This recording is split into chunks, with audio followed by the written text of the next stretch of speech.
Fala, família BSS, tudo bom com vocês? Bora para mais um Top 5 BSS, com os principais assuntos da semana. Lembrando que, como a gente está numa onda de muitas especulações e furos jornalísticos que acabam não se concretizando ou não se concretizaram até agora, eu estou mantendo a linha de focar em coisas concretas.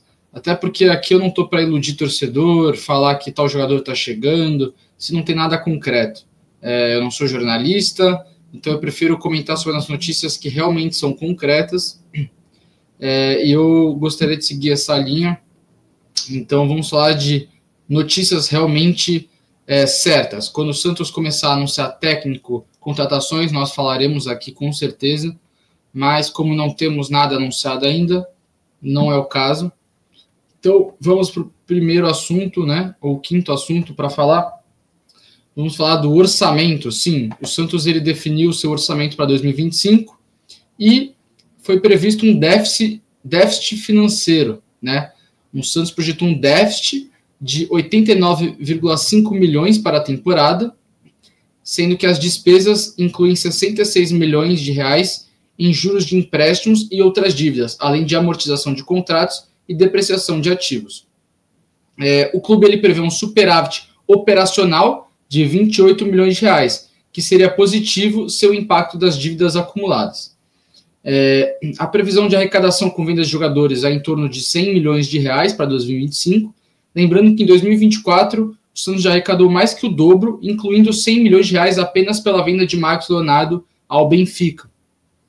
Em 2024, lembrando que o Santos negociou Jean Lucas, Dodi, John, Joaquim, Wesley Patati, Lucas Pires e Gabriel Piranha. Em 2025, o principal ativo é o Jair, né, que já recebeu propostas do Botafogo, Atalanta e Porto, mas foi mantido ao elenco por enquanto. Nessa temporada, lembrando que voltam as receitas de Série A, além da Copa do Brasil.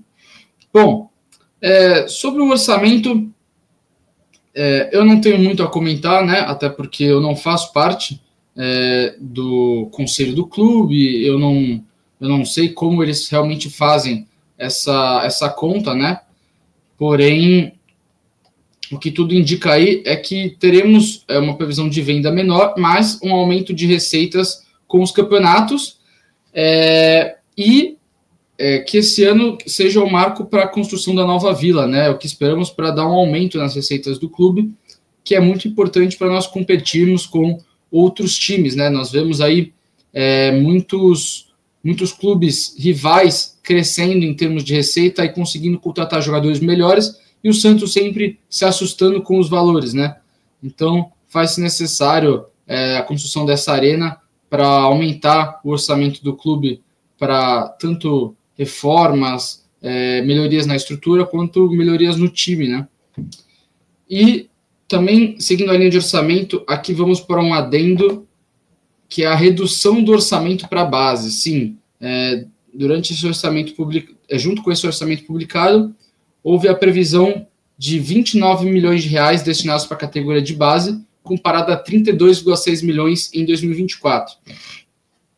Esse representa o menor percentual destinado à base nos últimos anos. Há um limite estatutário, que é de mínimo de 10% com gasto com o futebol profissional. Esse investimento na base seguirá esses 10%, certo? Então, ou seja, a base, você tem um mínimo de gasto de 10% do que você vai gastar com o futebol profissional, então estamos seguindo isso na base. No profissional serão gastos 290 milhões de reais, na base 29 milhões. Segundo o presidente Marcelo Teixeira, o orçamento é apenas uma previsão, isso pode ser alterado. A sua filosofia de gestão, segundo ele, é diferente, mas o orçamento é considerado realista, né? Lembrando que há a previsão de arrecadação de 100 milhões de reais, uma estimativa para premiações esportivas de 47,8 milhões de reais e o déficit de 90 milhões em 2025. Bom, isso para mim já é uma notícia bem negativa, porque para mim a base do Santos é o coração do clube. Eu acho que deve ser sempre aumentado o investimento e não reduzido. Isso mostra, infelizmente, um descaso com as categorias de base do Santos, né, a redução do investimento, e espero que realmente seja ajustado ao longo da temporada, porque o Santos precisa melhorar suas estruturas de base para poder captar jogadores e formar bons times, arrecadar com mais vendas de jogadores, né, desenvolver melhor seus atletas, enfim. Vamos para a terceira notícia. Vamos falar de Matheus Nunes. Sim, para quem não sabe, Matheus Nunes foi um dos destaques do Brasileirão de Aspirantes, o último que teve agora. O Santos ele emprestou o Matheus Nunes para a Portuguesa de Desportos até novembro de 2025. Um contrato que inclui passe fixado. O jogador ele recebeu propostas de Novo Horizontino, Água Santa e Azuris, e a Portuguesa foi a vencedora, né, desse leilão pelo Matheus, e ela jogará o Paulistão no mesmo grupo que o Santos. Para quem não conhece, o Matheus Nunes ele começou o ano fora dos planos do Santos, treinando entre os afastados. Ele foi emprestado ao Centro-Oeste, disputou a segunda divisão no Campeonato Goiano, marcando 1 gol em 11 partidas. Ele retornou ao Santos para o Brasileirão de Aspirantes, foi capitão e atuou nos 8 jogos, destacando sob o comando do técnico Zago. Ele é 2003 e ele já estourou a idade para atuar na base, então ele obrigatoriamente tem que ser transferido para o futebol profissional. O departamento de base ele elogiou seu desempenho e cogitou promovê-lo ao time principal, mas optou pelo empréstimo para garantir a minutagem do jogador. O Matheus ele deve se apresentar à Portuguesa em 16 de dezembro agora, para assinar e ser apresentado, e o vínculo com o Santos vai até o fim de 2025, ou seja, mais ou menos no fim do empréstimo. Basicamente, o jogador poderia assinar pré-contrato no meio do ano. Um movimento que eu considero médio, assim, né? Eu gosto da ideia de dar minutagem para o jogador, porém, a questão do contrato é um empecilho, né? Porque vai acabar o empréstimo dele. A Portuguesa pode comprar, mas se não comprar também já está acabando o contrato. O Santos vai ter pouco tempo para segurar o jogador, se ele for bem, né? Porém, me causa um pouco de estranheza o Santos não aproveitar um dos destaques do seu Brasileirão de Aspirantes, que seria a categoria mais próxima do profissional. Lembrando que o Santos tem o Pituca, o Schmidt, o Rincon, o Sandri e o Rian na posição. Além do Kevin Maltos também, que jogou o Brasileirão de Aspirantes.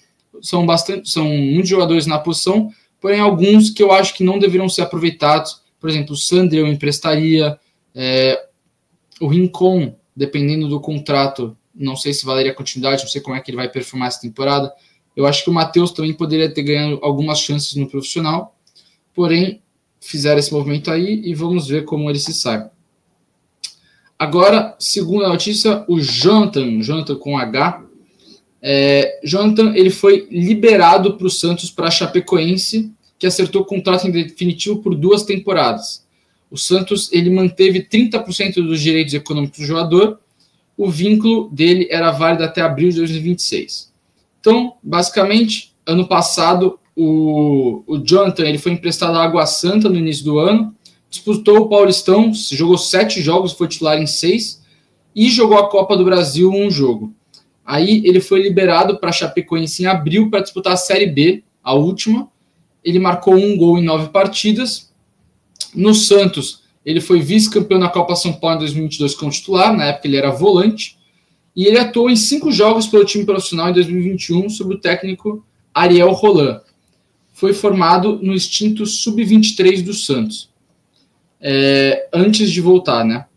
Ele é um zagueiro canhoto e também atua como lateral esquerdo ou volante e tem 23 anos. Anteriormente, foi emprestado ao Brasil de Pelotas em 2022 e ao ABC. Ele também tem um irmão mais novo chamado Gabriel Coco, que atua na base do Santos e marcou o gol do título na Copa Votorantim Sub-15 no ano passado. Bom, esse é um movimento que eu considero bem assertivo da diretoria do Santos. O Jonathan é um jogador que não teria espaço aqui, então foi feito esse modelo de negócio, né? A Chapecoense provavelmente não teria o dinheiro para comprar o Jonathan, porém o Santos ele libera o jogador de graça e fica com uma porcentagem de uma venda futura. Eu acho um modelo bem interessante. Eu desejo toda a sorte para o Jonathan. Acho que foi uma decisão acertada da diretoria. E agora, a última notícia da semana. Vamos falar de Otero, que renovou o contrato até 2025.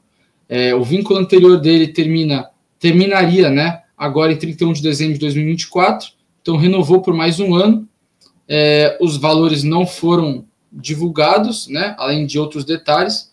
O Otero, que se destacou essa temporada com 8 gols e deu 5 assistências, a maioria dos jogos revezou entre titular e reserva, porém, na sua posição, ele jogou mais pela ponta direita, foi o jogador que mais se firmou na temporada, foi muito importante, fez alguns gols de falta que ajudaram muito o Santos, além de lances de bola parada.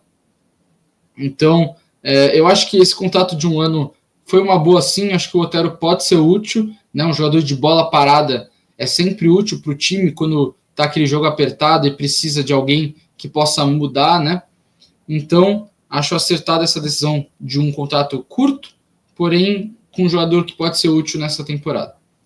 Bom, pessoal, essas foram as top 5 notícias da semana. Como eu falei, eu foquei em notícias concretas. Esperamos que no da semana que vem já tenhamos agora notícias de contratação, teremos o técnico acertado, possivelmente.